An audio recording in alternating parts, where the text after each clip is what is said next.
Magandang araw sa inyong lahat at welcome sa aking channel. Aaminin na umano ngayong taon ng aktor na si Coco Martin ang tungkol sa anak nila ni Julia Montes. Ito ay matapos na unti-unting mas naging bukas sila sa publiko sa kanilang tunay na relasyon.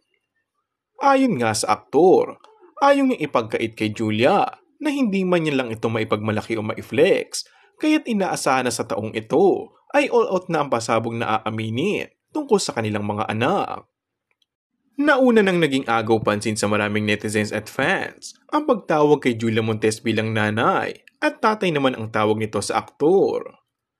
Nangangahulugan ngang ma-involve na umano ng mga bata sa kanila. Hindi naman umano magiging big deal sa mga netizens ito dahil kahit nga daw hindi umamin ay halata naman sa mga kilos at maging ilan sa mga kasama sa showbiz ay alam na ang tungkol dito. Samantala, kamakailan nga ay nakuhaan ng litrato ang isang batang karga-karga ng isa sa mga kasama sa bahay ni Coco na pinaghihinalaang ito nga ang nababalitang anak ng dalawa. And that's all for our today's video. Kung bago ka lang sa aking channel ay mag-subscribe at pindutin na rin ang notification bell. Maraming salamat!